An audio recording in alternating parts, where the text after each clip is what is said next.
Good afternoon, everyone.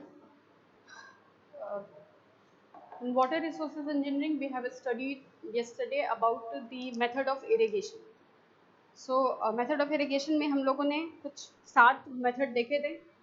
तो वो जो मेथड्स थे वो थे आपके furrow irrigation, check flooding, basin flooding, free flooding, sprinkler, drip irrigation. तो उन सारे मेथड ऑफ इरिगेशन में हमने देखा था कि जितने भी हमारे मेथड ऑफ इरिगेशन होते हैं वो डिपेंड करता है कि क्रॉप कौन सा है, एरिया कौन सा है, उसके बिहाफ पे हम लोग क्रॉप की वाटर रिक्वायरमेंट के हिसाब से हम लोग मेथड ऑफ इरिगेशन को अडॉप्ट करते हैं, राइट. सो जो हम लोगों ने लास्ट के 2 मेथड ऑफ इरिगेशन पढ़े थे, स्प्रिंकलर और ड्रिप इरिगेशन.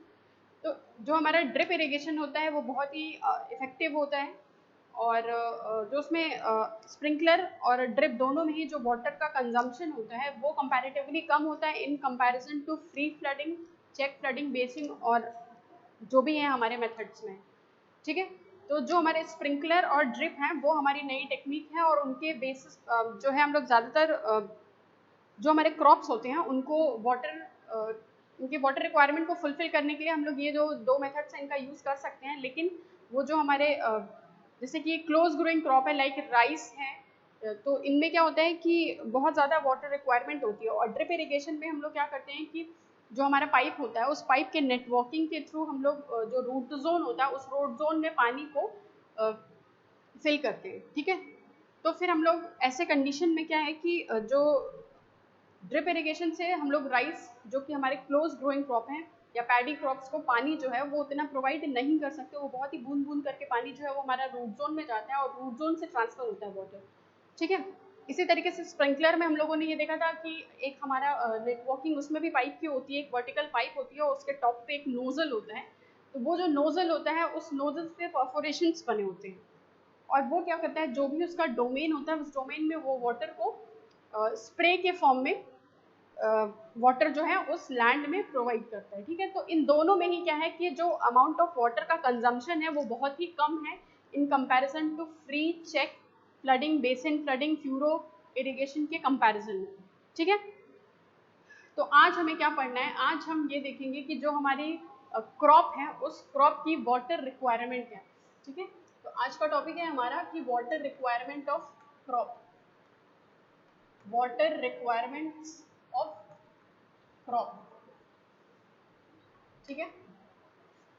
तो सबसे पहले तो क्रॉप की वाटर रिक्वायरमेंट क्या होती है. तो हम ये जानते हैं कि जितने भी हमारे अलग अलग तरीके के क्रॉप हैं उन अलग अलग तरीकों के क्रॉप की जो वाटर डिमांड होती है वो अलग अलग होती है. जैसे कि अगर हमारा गेहूं हो गया या चना हो गया, मूंगफली हो गया, राइस हो गया, धान हो गया, पोटैटोज हो गए, तो इन सब की जो वाटर रिक्वायरमेंट है वो अलग अलग है. तो ये वाटर रिक्वायरमेंट जो है वो हमारा किस किन चीज़ों पर डिपेंड करता है. तो वो हमारा डिपेंड करेगा क्लाइमेट पे, सॉइल पे, जिस तरीके की सॉइल है उस सॉइल पे डिपेंड करेगा, क्लाइमेटिक सिचुएशन पे डिपेंड करेगा. ठीक है. तो हर क्रॉप की जो वाटर रिक्वायरमेंट है वो प्लेस टू प्लेस जो है वो चेंज भी होती रहती है. ठीक. अब जैसे कि मान लीजिए कि कोई हमारी एक सेम क्रॉप है और सेम क्रॉप को हमने 2 अलग अलग प्लेस पे उसको हम लोगों ने शो किया है. ठीक है. उसको बोया हुआ है 2 अलग अलग प्लेस पे. तो उन दोनों के लिए जो वाटर रिक्वायरमेंट होगा वो अलग अलग होगा, क्योंकि क्लाइमेटिक सिचुएशन पे भी डिपेंड करता है और सॉइल की कंडीशंस पे भी डिपेंड करता है. तो उनकी वाटर रिक्वायरमेंट जो है वो प्लेस टू प्लेस, या फिर आप कह सकते हो कि अगर सेम कंट्री में भी जो है वो चेंज होता रहता है, प्लेस टू प्लेस चेंज होगा, सॉइल के बिहेवियर, सॉइल की कैरेक्टरिस्टिक पे भी डिपेंड करता है.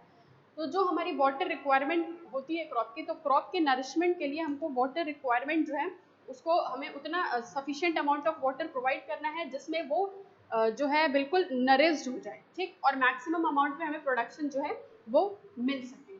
ठीक है. तो सबसे पहले हम लोग देखते हैं कि प्रिंसिपल क्रॉप्स कौन कौन से हैं. Principal crops and crop season.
तो सबसे पहले हम लोग ये देखेंगे कि जो प्रिंसिपल क्रॉप्स हैं वो कौन कौन से प्रिंसिपल क्रॉप हैं और सीजन के बिहाफ पे जो वाटर रिक्वायरमेंट होगी वो कैसी कैसी होगी, ठीक है।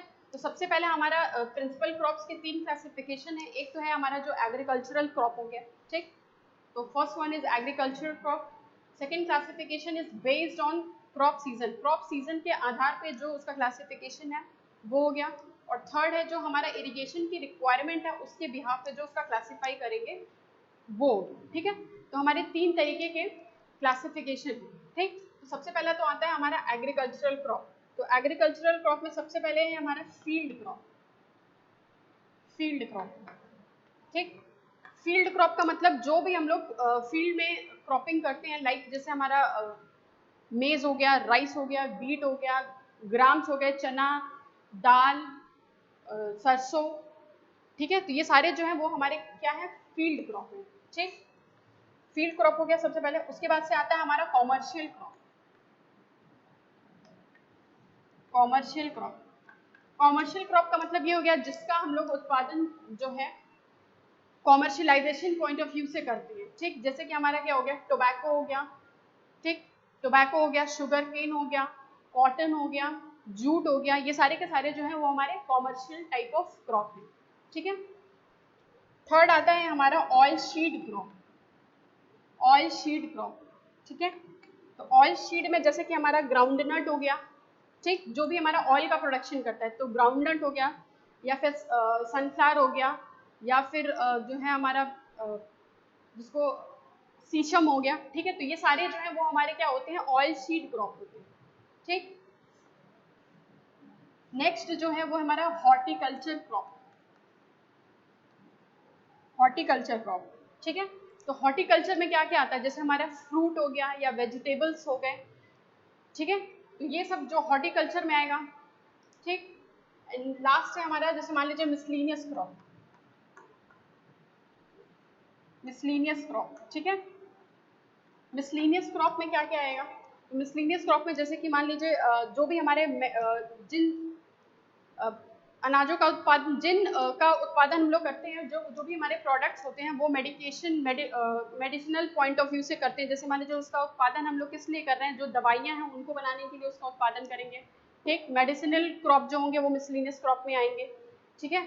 और जो हमारे जो भी क्रॉप जो है एक्स्ट्रा भी बच जाते हैं, जैसे कि मान लीजिए अगर हमको प्रोडक्शन करना है किसी मेडिसिनल का, और उसके अलावा जैसे मान लीजिए कोई भी हमारा सेरीकल्चर से रिलेटेड कुछ है, ठीक है, या फिर कोई एरोमेटिक कंपाउंड है, एरोमेट के लिए कर रहे हैं, तो वो जो हमारे एक्स्ट्रा टाइप के क्रॉप जो होते हैं वो हमारे आते हैं मिसलीनियस क्रॉप में, ठीक है।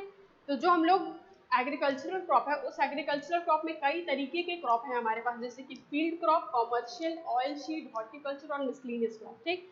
तो फील्ड क्रॉप में वो सारे क्रॉप जो हमारे प्रिंसिपल क्रॉप होते हैं, जो बेसिक क्रॉप होते हैं, वो सारे जो हम लोग डेली बेसिस पे यूज करते हैं, लाइक जो हमारा गेहूं हो गया, चावल हो गया, दाल हो गया, चना हो गया, सरसों हो गया, तो ये सारे जो हमारे फील्ड क्रॉप है कॉमर्शियलाइजेशन पॉइंट ऑफ व्यू से, जिनका हम लोग कैश क्रॉप के जिसको भी बोलते हैं, तो कॉमर्शियलाइजेशन में हमारा हो गया जैसे कॉटन हो गया, जूट हो गया, ठीक है, टोबैकोज हो गया, शुगर केन हो गया, तो ये हमारे सारे कॉमर्शियल क्रॉप हैं। ऑयल सीड क्रॉप में जो भी हमारे जिनसे हम लोग क्या करते हैं कि ऑयल का फॉर्मेशन कर सकते हैं, लाइक सीशम हो गया, ग्राउंड नट हो गया, ये सारे के सारे जो हैं वो हमारे लेंटिल्स हो गए, वो सारे के सारे ऑयल सीड हैं। हॉर्टिकल्चर में फ्रूट्स एंड वेजिटेबल्स और मिसलीनियस क्रॉप में जो भी हमारे मेडिसिनल, एरोमेटिक या फिर सेरीकल्चर से रिलेटेड जो भी क्रॉप्स हैं वो सारे के सारे मिसलीनियस क्रॉप हो जाते हैं, ठीक है। उसके बाद से जो हमारा सेकंड क्लासिफिकेशन है, वो सेकंड क्लासिफिकेशन है क्रॉप सीजन के बेसिस पे। तो सीजन के बेसिस पे उनको कैसे क्लासिफाई करते हैं, तो सीजन के बेसिस पे कैसे क्लासिफाई किया है, तो हम जानते हैं कि हमारे पास 2 तरीके की फसल होती है, एक होती है हमारी रबी की फसल और दूसरा होती है खरीफ की फसल, ठीक है। तो रबी और खरीफ की जो फसल होती है, तो रबी जो क्रॉप है, जो रबी क्रॉप्स है, उनको हम लोग बोलते हैं विंटर क्रॉप, ठीक है।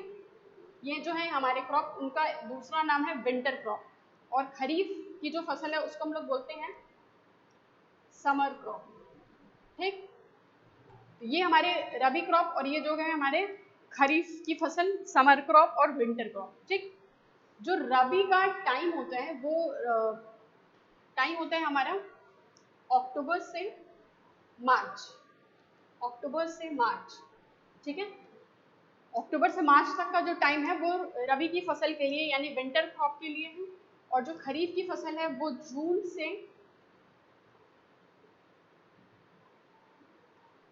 से मार्च तक की है, सॉरी जून से अक्टूबर, ठीक है। खरीफ की जो फसल है वो जून से अक्टूबर तक की है। बाकी जो हमारी अप्रैल मार्च से लेके जून तक का जो टाइम है वो जो है हमारी जायद की फसल होती है, जायद की फसल का टाइम होता है, ठीक है, मार्च टू जून, ठीक। तो सीजन के बिहाफ पे भी इसको क्लासिफाई किया गया है, ठीक है। कई जगहों पर जो खरीफ का क्रॉप है उसको मार्च अप्रैल से लेके अक्टूबर तक दिखाया हुआ है, बट जो हमारी शोइंग और हार्वेस्टिंग का टाइम है, शोइंग का टाइम खरीफ का जो है वो अप्रैल से भी स्टार्ट होता है, बट जो मेन उसका स्टार्ट है वो जून से है, और जो जायद की फसल है वो मार्च से लेके जून के बीच में है, ठीक है। तो जो भी हमारे विंटर क्रॉप होते हैं, जैसे कि हमारा गेहूं हो गया या दालें होंगी, जो लेंटल्स हो गए, वो सारे के सारे जो है वो विंटर क्रॉप में आते हैं। और खरीफ की फसल यानी समर क्रॉप जो है, जैसे कि हमारा राइस हो गया या मेज हो गया, ये सारे के सारे जो हैं वो खरीफ की फसल में आते हैं। जैद की फसल में जैसे कि हम बोल सकते हैं ग्राउंडनट है या और भी है, तो वो सब जायद की फसल है। तो सीजन के बिहार पे इनका जो क्लासिफिकेशन है, ठीक है, तो ये प्रिंसिपल क्रॉप जो है वो सीजन के बिहाफ पे है, ठीक। नेक्स्ट आता है classification based on irrigation requirement. तो इरिगेशन की क्या क्या रिक्वायरमेंट है और उनके बिहाफ पे जो क्लासिफिकेशन है हमारा, उनको देखते हैं।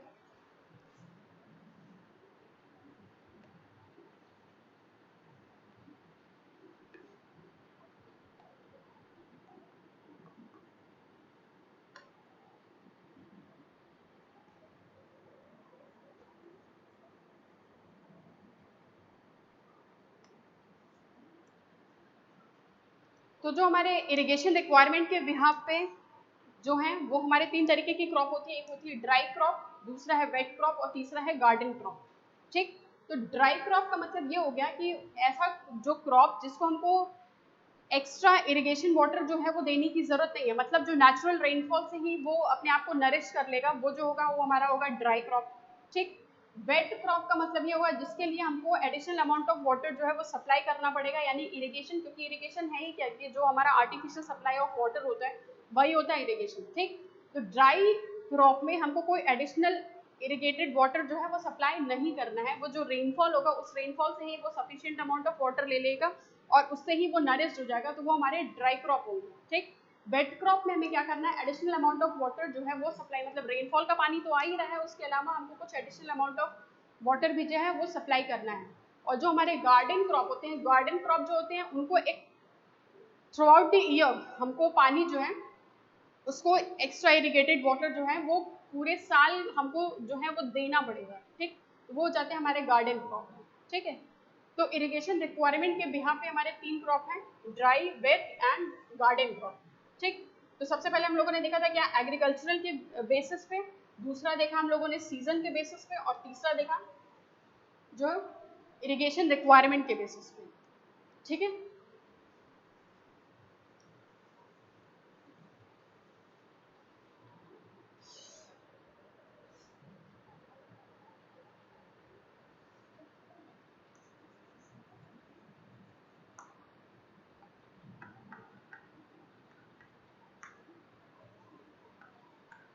नेक्स्ट जो टॉपिक है हमारा वो है ड्यूटी एंड डेल्टा, ठीक।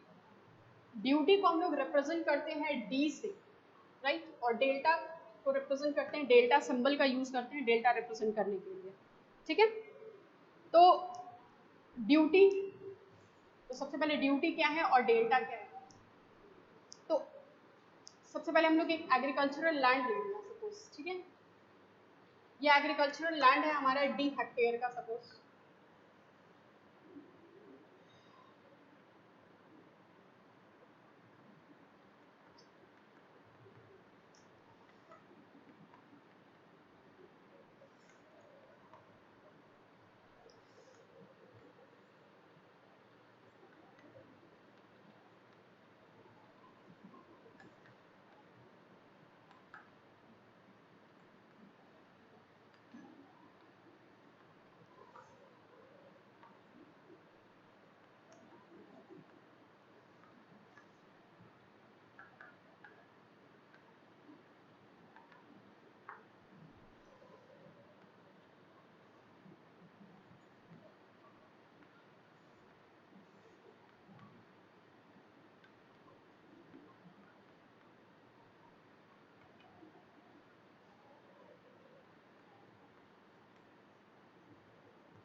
सपोज जो ड्यूटी है हमारा, ड्यूटी को कैसे रिप्रेजेंट करेंगे, जैसे मान लीजिए हमारी ये कोई एक एग्रीकल्चरल लैंड है जो कि D हेक्टेयर का है, ठीक है।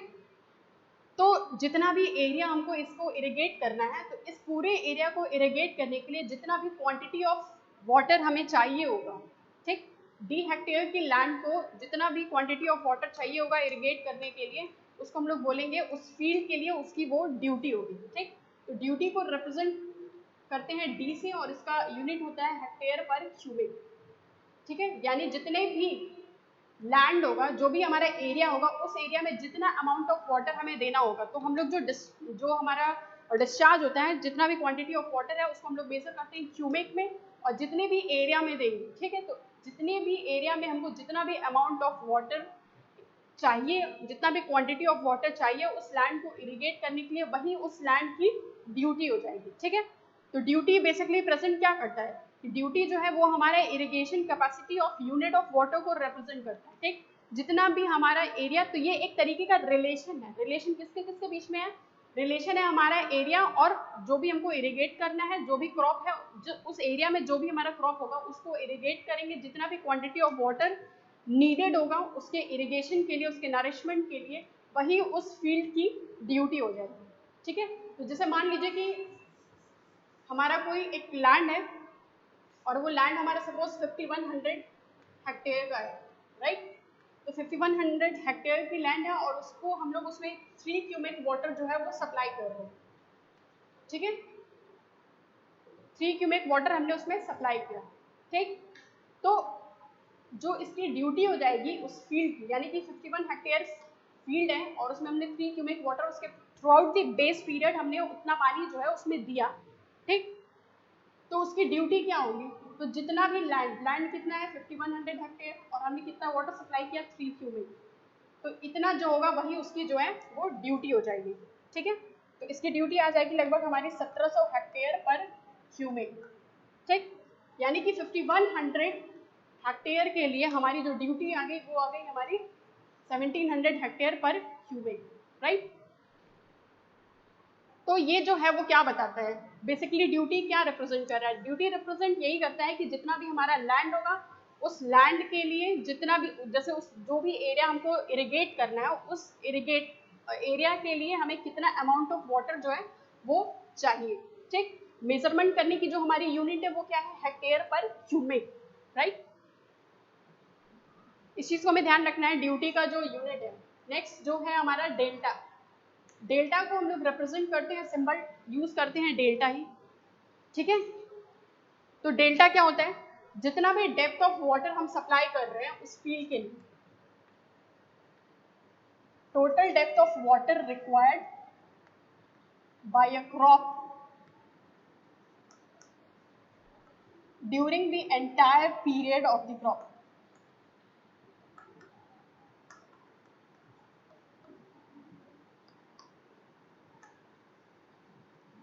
ठीक है। ये डेफिनेशन हमें याद रखनी है, जितना भी amount of depth of water हम उस पूरे क्रॉप को देंगे और कब तक देंगे, जितना भी उसका क्रॉप पीरियड है, ठीक है। अभी हम आगे देखेंगे कि क्रॉप पीरियड क्या होता है।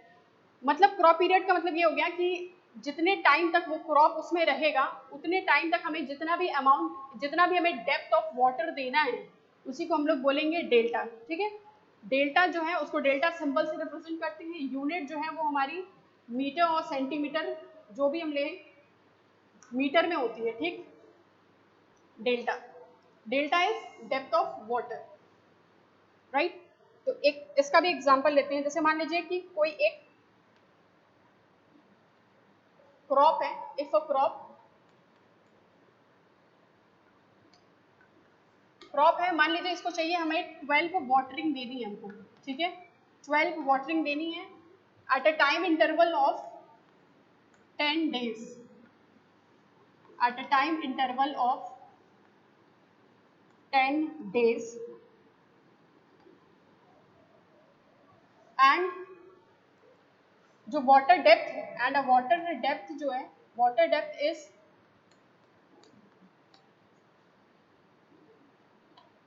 10 सेंटीमीटर।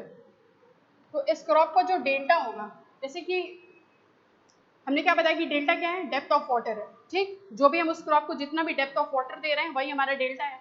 तो सपोज एक क्रॉप है, ठीक है, उसको हमें 12 वाटरिंग देनी है, मतलब 12 बार उसको हमें पानी देना है। कितने टाइम इंटरवल पे? 10 डेज पे, ठीक है। हर 10 दिन पे हमको एक बार पानी उसमें सप्लाई करना है, और कितना करना है हमको? 10 सेंटीमीटर। उसका डेप्थ ऑफ वाटर कितना हो जाएगा? हमें 12 बार वाटरिंग करनी है, ठीक है, और हर बार कितनी करनी है? 10।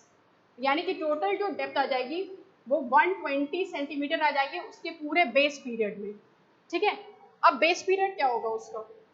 तो बेस पीरियड क्या बोल रहा है? टाइम इंटरवल कितना है? 10 डेज का, ठीक है। तो 10 डेज का, और कितनी बार वाटरिंग करेंगे? 12 बार। तो फिर ये भी जो हमारा बेस पीरियड आ जाएगा वो कितना आ जाएगा? हर 10 दिन पे हमें 12 बार ऐसा करना है, तो 12 गुणे 10 120 दिन, यानी कि 120 दिन हमें लगेगा उस पूरे डेप्थ ऑफ वाटर को सप्लाई करने के लिए, ठीक है। उतना डेप्थ ऑफ वाटर उसको चाहिए, और वो डेप्थ ऑफ वाटर कितना आ रहा है? 120 सेंटीमीटर, ठीक। 120 सेंटीमीटर डेप्थ ऑफ वाटर, और उसका बेस पीरियड है क्या हमारे पास? कितना? 120 days, right. So next is crop period and base period.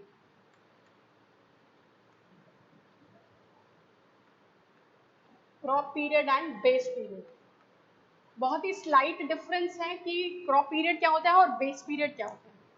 तो क्रॉप पीरियड जो है वो हमारा टोटल टाइम है, किसके किसके बीच का? Total time between sowing of the crop to the harvesting of the crop, sowing of the crop to the harvesting of the crop। मतलब अगर हम किसी भी फसल को, जब हम उसको बोएंगे, बोने से लेके काटने तक का समय, सोइंग से लेके हार्वेस्टिंग तक का जो हमारा टोटल टाइम होगा वही हमारा क्रॉप होगा। मतलब आप एक तरीके से कह सकते हो कि वो जो फील्ड है हमारा, उसमें जितने टाइम तक क्रॉप रहेगा वही उसका क्रॉप पीरियड होगा, ठीक। तो उसको हमें याद रखना है कि total time between sowing to the harvesting of the crop, ठीक। अब बेस पीरियड क्या है?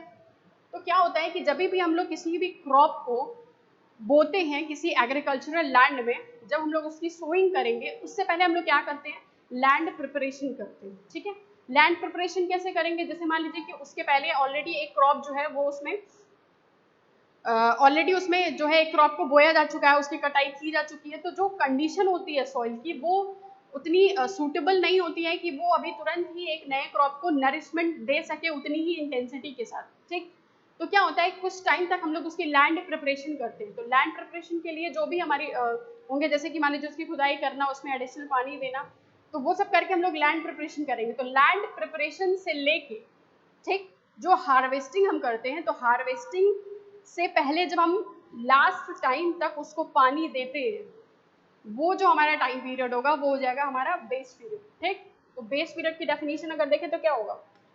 Total time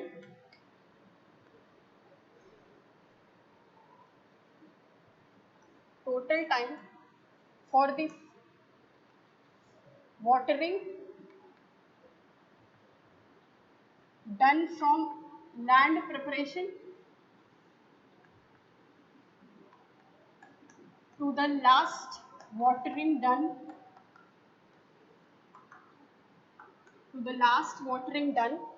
before harvesting, to the last watering done before harvesting, ठीक है।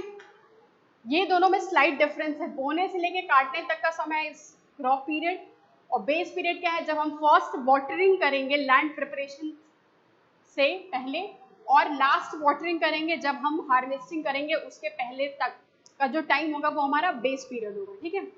तो ऐसे तो हम इसमें अगर हम देखते हैं कि जो डेफिनेशन है वो इन दोनों का तो अलग है, लेकिन जब हम इसको न्यूमेरिकली सॉल्व करेंगे, न्यूमेरिकली जब हम न्यूमेरिकल में बेस पीरियड का यूज करेंगे, तो ये दोनों जो है हम लोग एक ही मान के चलते हैं, क्रॉप पीरियड और बेस पीरियड। और वैसे देखा जाए तो जो हमारा क्रॉप पीरियड होता है वो स्लाइटली ग्रेटर होता है बेस पीरियड से, ठीक है। तो दोनों का जो मेजरिंग यूनिट है वो डेज ही है, ठीक। दोनों को हम लोग डेज में ही एक्सप्रेस करते हैं, है ना।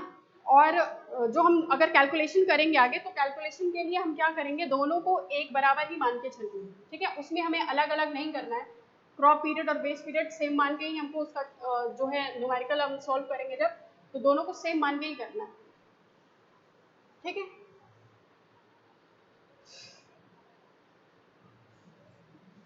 नेक्स्ट हमको पढ़ना है कि रिलेशन क्या है डेल्टा और ड्यूटी में, relation between duty and delta, relation between duty and delta.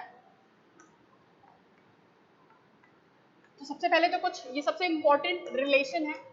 Relation important इसलिए है क्योंकि हमें इस पे न्यूमेरिकल भी करना है, कितना अमाउंट ऑफ वाटर हमें सप्लाई करना है, कितने एग्रीकल्चरल लैंड में करना है, तो उसके लिए एक रिलेशन आएगा हमारे पास। उस रिलेशन का यूज करके ही हम लोग उसकी ड्यूटी और उसका बेस पीरियड और डेल्टा की वैल्यू को कैलकुलेट कर सकते हैं, ठीक है। तो सबसे पहले इसमें जो रिलेशन है वो देखते हैं। उससे भी पहले मैं नोटिफिकेशन लिख रही हूँ आपके सामने।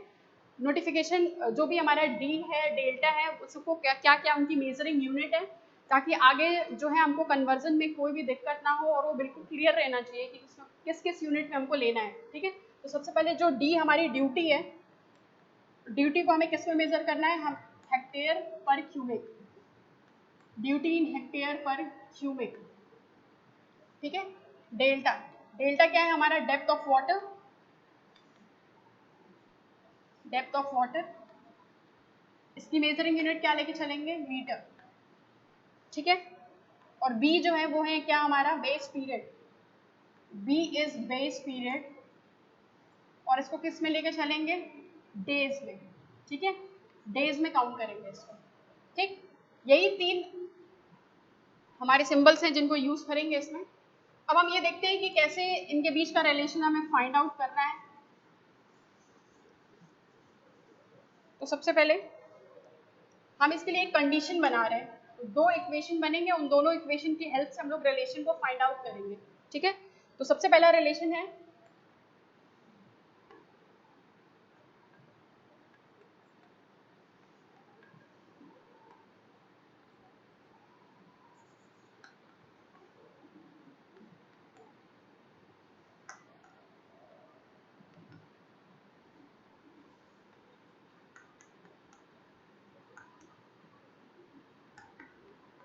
एक हम लोग डी हेक्टेयर की फील्ड ले रहे हैं, ठीक।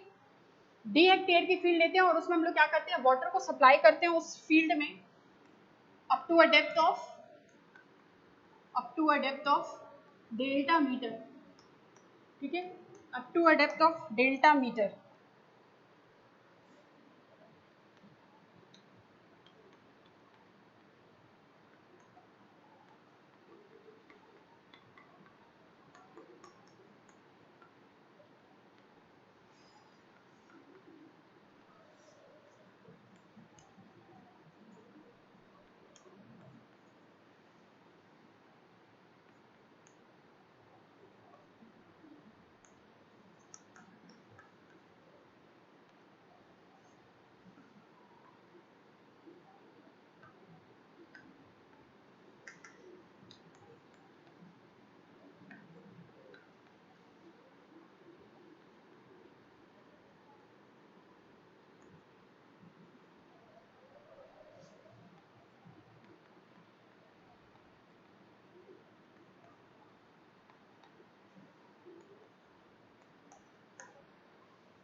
दो कंडीशन हमने बनाया हुआ है। सबसे पहला एक कंडीशन ये है कि अगर हम एक डी हेक्टेयर की फील्ड है, ठीक है, एक एग्रीकल्चरल लैंड है जो डी हेक्टेयर का है, ठीक। इस डी हेक्टेयर में हमने क्या किया, डेल्टा डेप्थ ऑफ वाटर जो है वो सप्लाई किया, ठीक। इस डी हेक्टेयर की फील्ड में delta depth of water apply जब हम इसमें सप्लाई किए, तो जो हमारा टोटल सप्लाइड वाटर आया वो कितना आया, डी हेक्टेयर इंटू डेल्टा, ठीक है। तो डी हेक्टेयर इंटू डेल्टा, तो ये हमारा आ गया delta into D hectare, metre इसकी यूनिट हो गई, ठीक। अब हम क्या कर रहे हैं, सबको मीटर में कन्वर्ट करें, तो हमने क्या किया, इसको चेंज किया, तो d into delta into 10⁴ metre square, right. तो ये जो हमारा सप्लाइड वाटर निकल आया है डी हेक्टेयर की फील्ड में after applying delta depth of water, तो वो हमारा इक्वेशन क्या बना, d into delta into 10⁴ metre square, ठीक है। इसको हमने इक्वेशन 1 मान लिया, ठीक। अगेन हम क्या करते हैं, सेकेंड कंडीशन के लिए हम लोग सेम डी हेक्टेयर की फील्ड को लेते हैं, ठीक है। सेम डी हेक्टेयर की फील्ड को लिया और इसमें हमने क्या सप्लाई किया, वाटर 1 क्यूबिक, ठीक।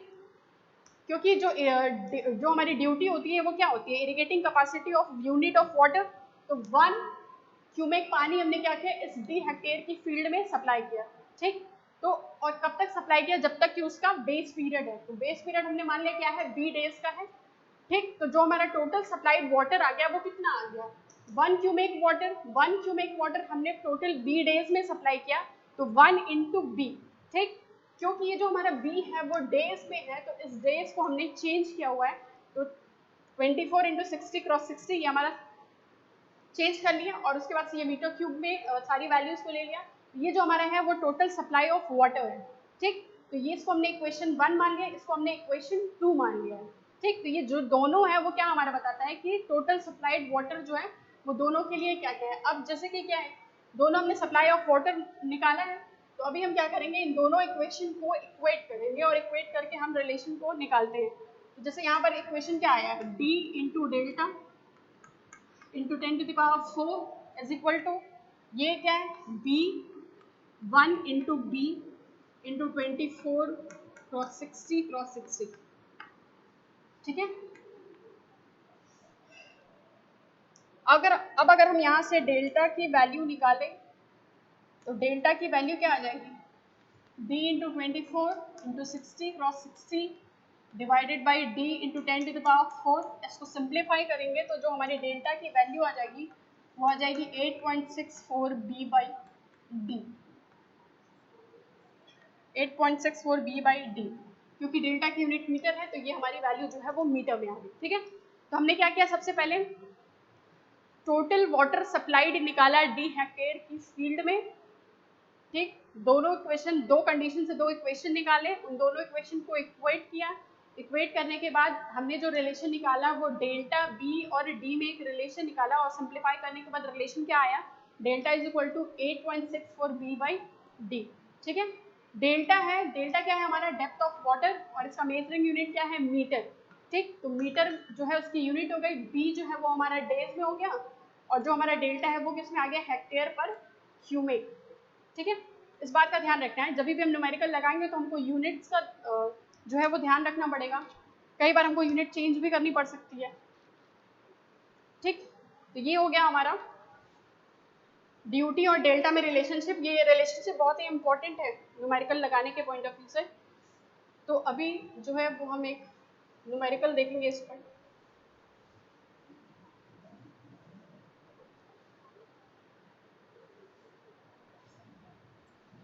एक question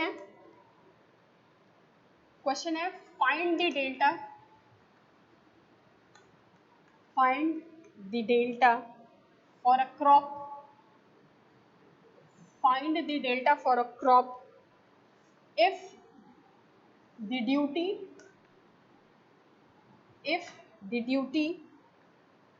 for a base period of 110 days or 110 days is 1400 hectare पर क्यूमेक, ठीक है। क्वेश्चन क्या बोल रहा है कि हमको डेल्टा की वैल्यू को फाइंड आउट करनी है, डेप्थ ऑफ वाटर हमें निकालना है, अगर उस क्रॉप की जो ड्यूटी है वो ड्यूटी 1400 हेक्टेयर पर क्यूमेक है, और बेस पीरियड जो है वो 110 डेज है, ठीक है। यानी डेल्टा फाइंड आउट करना है, डी इज 1400 हेक्टेयर पर cumec and B is 110 days, right? So delta is 8.64, B 110 divided by 1400, hence the value of delta is 0.68 metre, या फिर हम बोल सकते हैं कि 68 सेंटीमीटर, ठीक है। क्या क्या वैल्यूज जो हैं वो हमने, B की वैल्यू 110 है, और जो हमारा D है वो 1400 है। क्वेश्चन में जो D है वो ऑलरेडी हेक्टेयर पर क्यूबिक में दिया हुआ है, और B जो है वो डेज में ऑलरेडी गिवन है। डेल्टा हमने इस क्वेश्चन में वैल्यू रखी और डेल्टा की वैल्यू निकाली 68 सेंटीमीटर, यानी कि हमको 68 सेंटीमीटर डेप्थ ऑफ वाटर हमें उस क्रॉप को देना है पूरे 110 दिन में, ठीक है। 110 दिन में जो उसका बेस पीरियड है उसमें 68 सेंटीमीटर ऑफ वाटर हमें प्रोवाइड करनी है।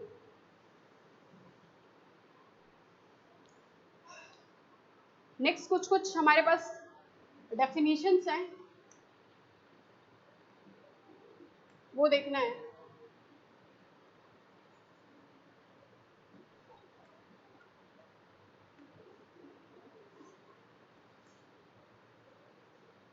सबसे पहला है हमारा gross commended area. Gross commended area का मतलब क्या है? ग्रॉस कमेंडेड एरिया को हम लोग GCA भी बोलते हैं। ग्रॉस का मतलब होता है टोटल, ठीक है, यानी कि वो लैंड जिसमें एग्रीकल्चरल और नॉन एग्रीकल्चरल दोनों लैंड आता है, ठीक है, यानी कल्टिवेटेड भी आएगा और नॉन कल्टिवेटेड भी आएगा, यानी एग्रीकल्चरल प्लस नॉन एग्रीकल्चरल।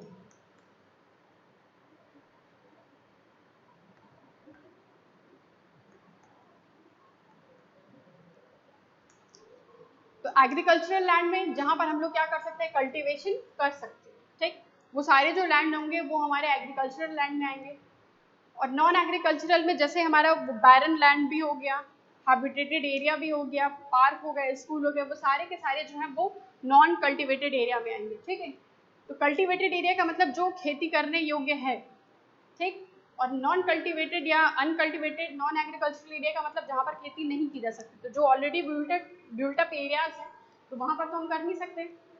तो ग्रॉस में क्या होगी कि दोनों वैल्यू आएगी, ठीक है, और कल्टिवेटेड का मतलब जो खेती करने योग्य होगा और नॉन कल्टिवेटेड का मतलब जहाँ पर खेती नहीं की जा सकती, जो बिल्ट अप एरियाज होंगे, रेजिडेंशियल एरियाज होंगे, पार्क गार्डन स्कूल्स वगैरह होंगे, वहाँ पर खेती नहीं की जा सकती, तो उसको हम लोग नॉन कल्टिवेटेड एरिया बोलेंगे। तो ग्रॉस का मतलब टोटल है, तो उसमें दोनों जो एरियाज होंगे वो इंक्लूड होंगे, ठीक।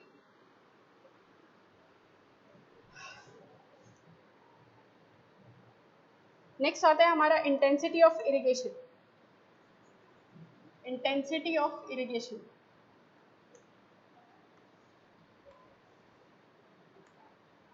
Intensity of irrigation, intensity of irrigation क्या होता है? Percentage of culturable commended area.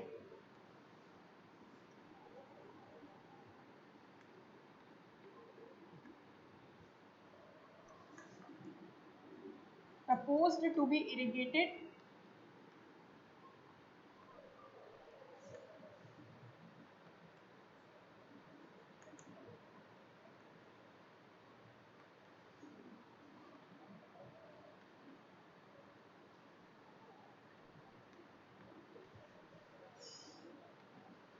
Intensity of irrigation का मतलब ये हो गया कि कल्चरेबल कमांडेड एरिया यानी जहां पर खेती की जा रही है उसका वो परसेंटेज, ठीक, जिससे हमें वाटर सप्लाई करना है कब तक, जब तक कि उसका क्रॉप सीजन, ठीक है। तो this is defined as percentage of culturable commanded area which is proposed to be irrigated during crop season or for a crop year, ठीक। तो जैसे कि हम एक एग्जांपल लेते हैं इसका कि कैसे हम इंटेंसिटी ऑफ इरिगेशन को फाइंड आउट करेंगे। तो हमने मान लिया कि एक हमारे पास कल्चरेबल कमांडेड एरिया है और वो कल्चरेबल कमांडेड एरिया कितनी है, 120 हेक्टेयर की, ठीक है। 120 हेक्टेयर की हमारे पास कल्चरेबल कमांडेड एरिया है और हमारे पास दो सीजन है, रबी और खरीफ, ठीक। तो खरीफ की सीजन में क्या है, 90 हेक्टेयर जो है वो कल्टीवेटेड हो रहा है, ठीक। और जो हमारे पास रबी की सीजन है, रबी की सीजन में 60 हेक्टेयर जो है वो कल्टीवेट हो रहा है, ठीक है। क्वेश्चन है, कल्टीवेटेड एरिया है हमारा, कल्चरेबल कमांडेड एरिया जो है, यानी कि जो हमारे पास खेती करने योग्य जमीन है वो कितनी है, 120 हेक्टेयर की है, ठीक है। खरीफ के सीजन में 90 हेक्टेयर फील्ड को इरिगेट किया जा रहा है, ठीक। और रबी की सीजन में 60 हेक्टेयर फील्ड को इरिगेट किया जा रहा है। तो हमसे ये पूछा जा रहा है कि इंटेंसिटी ऑफ इरिगेशन अगर हमें निकालनी हो तो क्या होगी। तो खरीफ के सीजन में जो हमारा कल्टीवेटेड एरिया है वो कितना है, कितने पे हमारी खेती की जा रही है, 90 हेक्टेयर पे, ठीक। Out of which total culturable commanded area कितना है हमारे पास 120। 120 में से 90 हेक्टेयर पर खेती की जा रही है, ठीक। परसेंट के फॉर्म में क्योंकि हम इसको कैलकुलेट करते हैं तो ये हमारा आ गया यहाँ से 75%, ठीक है। 75% जो है कल्चरेबल कमांडेड एरिया, 75% उस खरीफ के सीजन में हमारा इंटेंसिटी ऑफ इरिगेशन जो होगा, ठीक है। अगर हम यही चीज रबी की सीजन में देखें तो रबी के सीजन में क्या हो रहा है, 60 हेक्टेयर फील्ड जो है वो इरिगेट हो रहा है, ठीक। तो अगर हम इसका इंटेंसिटी ऑफ इरिगेशन निकालें तो 60 हेक्टेयर तो हम यूज कर रहे हैं रबी की सीजन में, कितने में से 120 हेक्टेयर में से। अब इससे यहाँ पे हम लोग परसेंट के फॉर्म में निकालेंगे तो ये आ जाएगा हमारा 50%, ठीक है। यानी इसके लिए रबी की सीजन में जो हमारा इंटेंसिटी ऑफ इरिगेशन है वो कितना आ गया 50%, ठीक। और खरीफ की सीजन में जो इंटेंसिटी ऑफ इरिगेशन कितना है वो कितना है 75%। यानी कि इस टोटल एरिया 120 हेक्टेयर का 75% जो है यूटिलाइजेशन इंटेंसिटी ऑफ इरिगेशन हो रहा है इन सीजन ऑफ खरीफ, और रबी की सीजन में 50% इंटेंसिटी ऑफ इरिगेशन जो है वो हो रही है, ठीक। ये चीज को हमने इसलिए समझाया क्योंकि आपको जो है न्यूमेरिकल सॉल्व करने में इसका यूज जो है वो करना होगा, ठीक है। एक क्वेश्चन लेते हैं।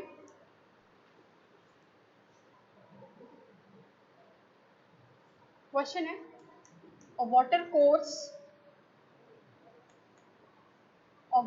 course has a cultivable commanded area of 1200 hectare. The intensity of irrigation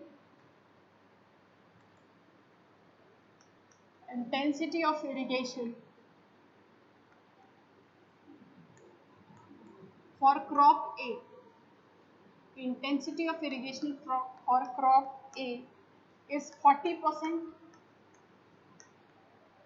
and for crop B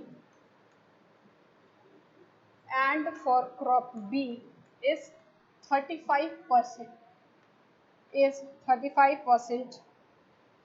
Both the crop are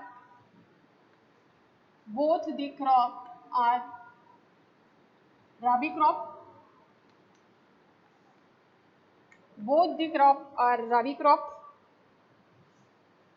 Crop A has a core period. Of 20 days, and crop B has core period of 15 days.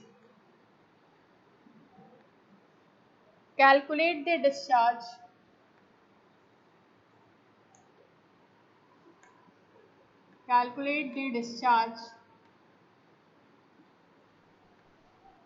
if the depth of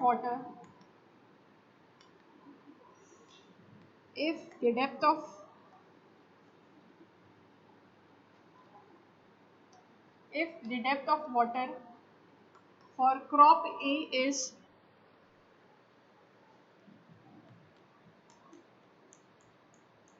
10 centimeter and for B is 16 centimeter. Question है कि एक water course है, उस water course का जो total culturable commanded area है वो है हमारा 1200 हेक्टेयर, ठीक। 1200 हेक्टेयर है टोटल लैंड जो कि कल्चरेबल कमांडेड एरिया है। इंटेंसिटी ऑफ इरिगेशन, दो तरीके की क्रॉप है हमारे पास, दोनों रॉबी क्रॉप है, ठीक है। क्रॉप ए है एक और दूसरा क्रॉप है वो है क्रॉप बी, ठीक। तो जो हमारा क्रॉप ए है उसका इंटेंसिटी ऑफ इरिगेशन कितना है 40%, ठीक है। क्रॉप ए का जो इंटेंसिटी ऑफ इरिगेशन है वो है 40% और क्रॉप बी का जो इंटेंसिटी ऑफ इरिगेशन है वो हमारा 35%, ठीक है। उसके बाद से बोल रहा है कि जो हमारा डेप्थ ऑफ वाटर क्रॉप ए के लिए है 10 सेंटीमीटर, क्रॉप बी के लिए 16 सेंटीमीटर। यानी कि डेल्टा की वैल्यू हमें दी हुई है, और 4 पीरियड यानी कि हमें बेस पीरियड दिया हुआ है क्रॉप ए का 20 डेज, और क्रॉप बी का जो बेस पीरियड है वो हमें दिया हुआ है 15 डेज। ठीक, तो हमें निकालना है क्या, डिस्चार्ज निकालना है उस वाटर कोर्स का। ठीक है, तो हम क्या करते हैं, सबसे पहले क्रॉप ए को लेकर चलते, हमने दो तरफ टेबल बना लिया, एक क्रॉप ए के लिए और एक क्रॉप बी के लिए। तो सबसे पहले हम लोग एरिया अंडर इरिगेशन निकालते हैं कि हमें कितना एरिया जो है वो इरिगेट करना है। ठीक है, तो एरिया अंडर इरिगेशन निकालेंगे तो सबसे पहले हमारे पास जो कल्चरेबल कमांडेड एरिया वो कितना है, 1200 हेक्टेयर। 1200 हेक्टेयर क्रॉप ए के लिए। ठीक, तो क्रॉप ए के लिए क्या, सबके लिए जो कल्चरेबल सीसी है वो हमारा 1200 हेक्टेयर है, लेकिन इसमें इंटेंसिटी ऑफ इरिगेशन क्रॉप ए की दी हुई है हमको 40%। ठीक, तो इसका हम लोग क्या करेंगे, 40% निकाल लेंगे क्रॉप ए की। यहाँ से जब हम इस वैल्यू को फाइंड आउट करेंगे, ये हमारे पास आ जाएगा 480, 480 हेक्टेयर। ठीक, 480 हेक्टेयर फॉर क्रॉप ए। अब हमें इसी तरीके से क्या करना है, एरिया अंडर इरिगेशन निकाल लेना है क्रॉप बी का। तो एरिया अंडर इरिगेशन अगर हम क्रॉप बी का निकालेंगे तो क्रॉप बी का कितना आएगा, सीसीए की वैल्यू है हमारे पास 1200, और इसका इंटेंसिटी ऑफ इरिगेशन कितना दे रखा है, 35%। इसका अगर हम 35% करेंगे तो ये हमारे पास वैल्यू आ रही है 420 हेक्टेयर। ठीक है, यानी कि जो हमें एरिया इरिगेट करना है क्रॉप ए के लिए 480 करना है, क्रॉप बी के लिए 420 हेक्टेयर का एरिया जो है वो इरिगेट हो रहा है। ठीक है,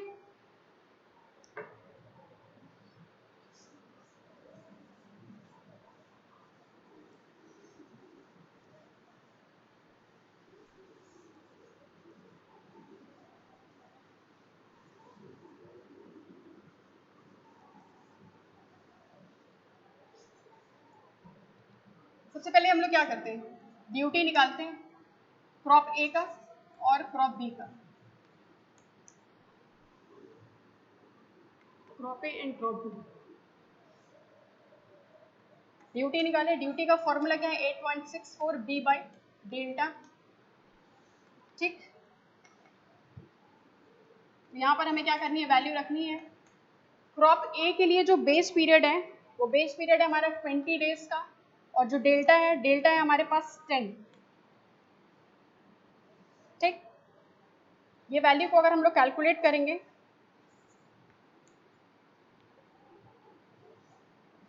तो ये वैल्यू आ रही है हमारे पास 1728 हेक्टेयर पर क्यूबिक।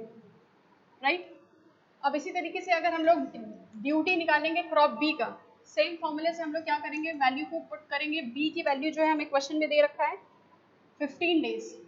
ठीक है, और जो डेप्थ ऑफ वाटर हमें सप्लाई करना है वो कितना करना है, 16 सेंटीमीटर। ठीक, इसको मीटर में चेंज कर लिया, 0.16 मीटर।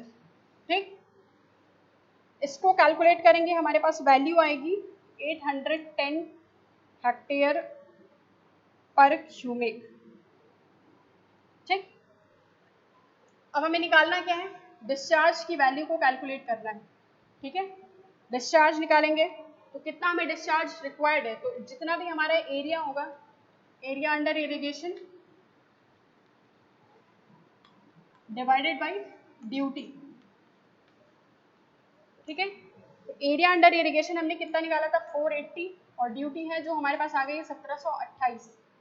ठीक है, इसको निकालेंगे तो आ जाएगा 0.278 क्यूबिक। और इसी तरीके से हम लोग डिस्चार्ज अगर क्रॉप बी के लिए निकालेंगे तो सेम फॉर्मूला है, area under irrigation divided by duty. जितना भी हमें एरिया इरिगेट करना है उस एरिया में जितना भी हम टोटल वाटर सप्लाई करेंगे, जो उसकी ड्यूटी होगी उस एरिया की, उतना ही हमें डिस्चार्ज चाहिए। ठीक है, तो जो हमारा एरिया अंडर इरिगेशन आया है वो आया है 420, और ड्यूटी आई है 810। ठीक है, ये जो हमारा वैल्यू आएगा वो आ जाएगा 0.519 क्यूबिक। ठीक है, तो सबसे पहले हमें करना क्या है, जो हमने सबसे पहले क्या किया है कि जो हमारा एरिया अंडर इरिगेशन आया है, तो एरिया अंडर इरिगेशन जो इंटेंसिटी ऑफ इरिगेशन थी, उस इंटेंसिटी ऑफ इरिगेशन जो हमारा टोटल कल्चरेबल कमांडेड एरिया था, उससे हम लोगों ने इंटेंसिटी ऑफ इरिगेशन से एरिया अंडर इरिगेशन निकाला। उसके बाद से क्या किया, total depth of water, total हमने ड्यूटी निकाली, जितना भी हमें अमाउंट ऑफ वाटर उस फील्ड में सप्लाई करना है, डिस्चार्ज निकालने के लिए हमने इस फॉर्मूले का यूज़ किया, जितना भी एरिया इरिगेट करना है और उसमें जितना भी ड्यूटी हमें प्रोवाइड करनी है, जितना भी वाटर हमें उसमें प्रोवाइड करना है, ठीक है। तो यहाँ से हमने क्या किया, डिस्चार्ज निकाल लिया। तो क्रॉप ए का जो डिस्चार्ज आ गया है वो आ गया 0.278 क्यूबिक, और क्रॉप बी का जो डिस्चार्ज आ गया है वो आ गया 0.519, ठीक है। तो जो हमारा टोटल डिस्चार्ज आएगा क्रॉप ए और क्रॉप बी का मिला के, वो टोटल डिस्चार्ज की वैल्यू के लिए हमें क्या करनी है, दोनों को काउंट ऐड कर देना है। तो 0.278 प्लस 0.519, तो ये पूरा ऐड करने पे आ रहा है 0.797, which is approximately equal to 0.8 cubic, ठीक है। यानी कि क्रॉप ए और क्रॉप बी के लिए हमें जो टोटल डिस्चार्ज चाहिए वो टोटल डिस्चार्ज चाहिए 0.8 क्यूबिक का, ठीक है। So this is all about this lecture. In next lecture we will study about the irrigation techniques, right? Thank you.